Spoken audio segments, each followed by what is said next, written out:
Assalamualaikum warahmatullahi wabarakatuh.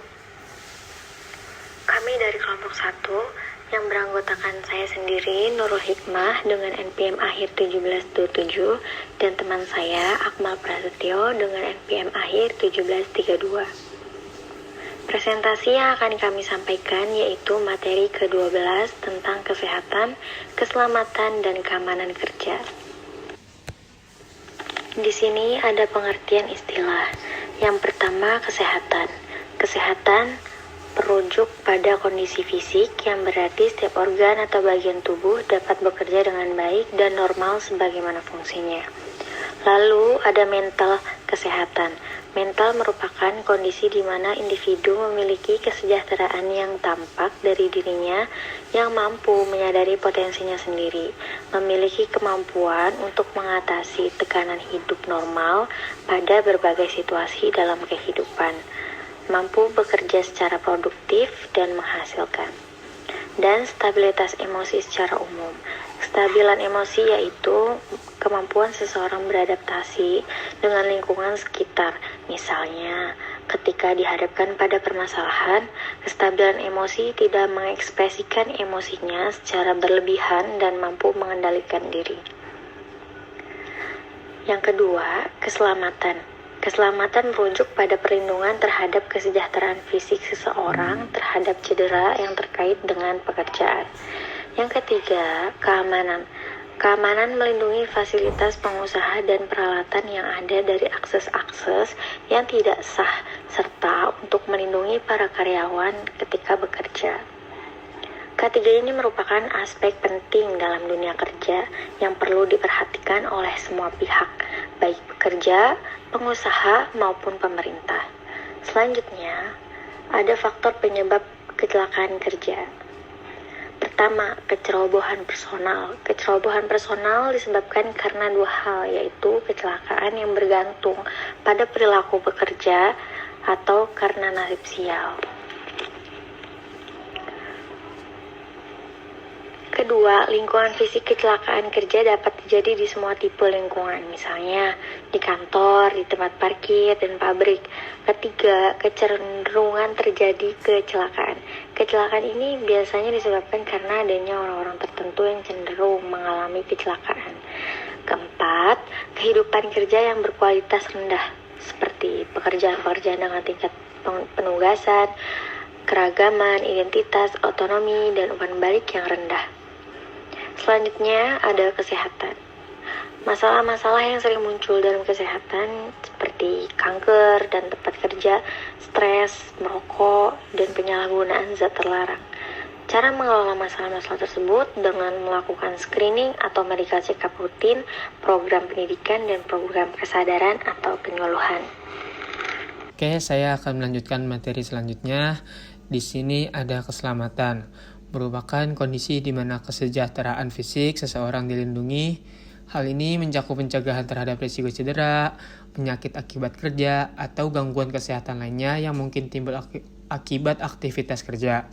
Upaya keselamatan kerja biasanya melibatkan pengenalan, evaluasi, dan pengendalian berbagai risiko di tempat kerja, serta penerapan standar keselamatan dan prosedur kerja yang aman. Selain itu, pelatihan karyawan, penggunaan peralatan kerja yang aman, dan penegakan aturan keselamatan juga merupakan bagian penting dari upaya untuk menciptakan lingkungan kerja yang aman dan sehat. Lalu selanjutnya ada menyukseskan program keselamatan. Yang pertama, harus ada ketulusan. Semua pihak, mulai dari manajemen hingga karyawan, harus memiliki niat yang tulus untuk meningkatkan keselamatan kerja. Tanpa niat yang tulus, upaya-upaya keselamatan akan sulit untuk diimplementasikan dengan efektif. Yang kedua, ada tanggung jawab yang jelas. Setiap individu dalam organisasi harus mengetahui tugas dan tanggung jawabnya terkait dengan keselamatan kerja. Ini mencakup peran dan kewajiban masing-masing departemen, manajer, supervisor, dan karyawan dalam menjaga kesehatan. Lalu yang ketiga ada sikap yang positif.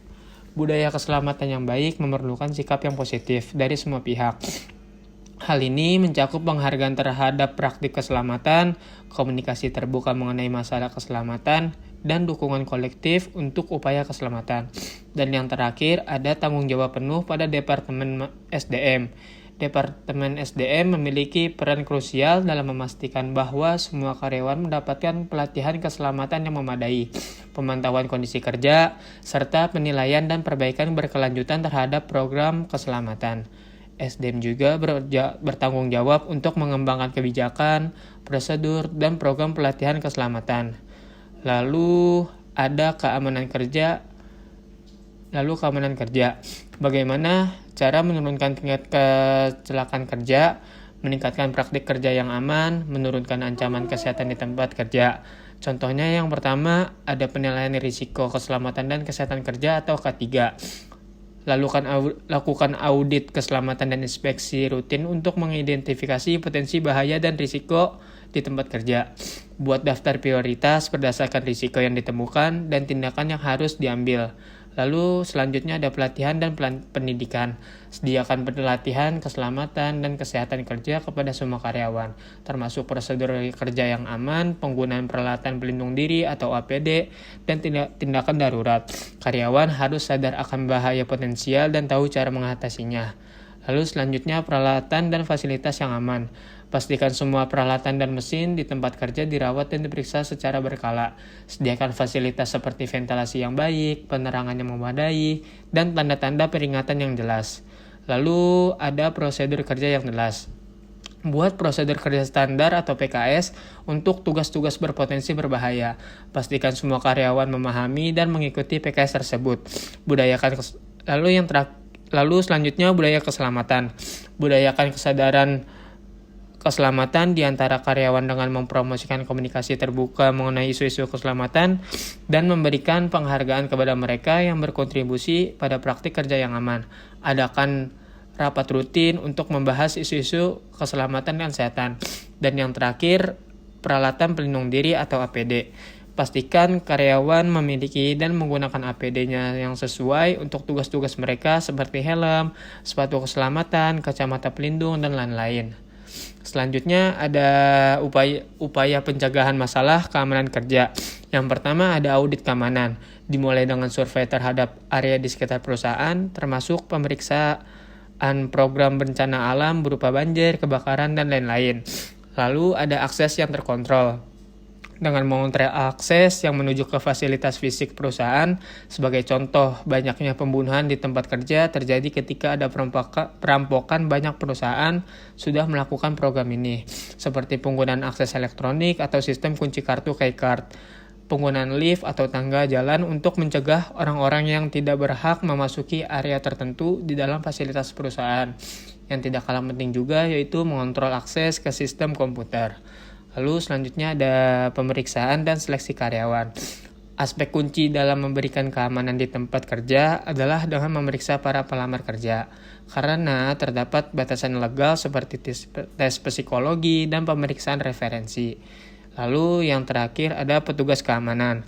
Hal yang sangat penting dalam keamanan bagi perusahaan adalah memiliki petugas keamanan yang handal dan terlatih dalam menghadapi persoalan keamanan baik di tempat kerja, mulai dari menghadapi perilaku yang berbahaya hingga menghadapi bencana alam. Selanjutnya ada program keamanan program-program keamanan dan kesehatan karyawan. Yang pertama yaitu membuat kondisi kerja aman, antara lain dengan membeli atau mempergunakan mesin-mesin yang dilengkapi alat-alat pengaman, serta pelatihan bagi karyawan bagaimana cara mempergunakan alat tersebut dengan baik dan benar, melakukan pemeliharaan fasilitas perusahaan, menggunakan peralatan dengan membaca dan melakukan sesuai dengan petunjuknya. Lalu yang kedua, melakukan kegiatan-kegiatan pencegahan kecelakaan dengan mengendalikan praktek-praktek tidak aman. Pencegahan ini dapat dilakukan dengan mendidik para karyawan dalam hal keamanan, memberlakukan larangan-larangan secara keras, misalnya larangan merokok, memasang poster-poster di tempat yang strategis supaya untuk mengingatkan tentang keamanan, memasang berita yang berisikan tentang keamanan dan kesehatan supaya menimbulkan dan meningkatkan kebutuhan akan keamanan, membentuk komite manajemen serikat pekerja untuk memecahkan masalah keamanan.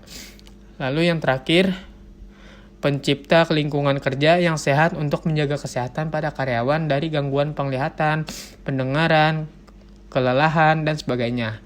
Lingkungan yang sehat secara tidak langsung akan mempertahankan dan meningkatkan produktivitas. Selanjutnya, perusahaan dapat memberikan pelayanan kesehatan dengan penyediaan dokter perusahaan atau klinik kesehatan perusahaan.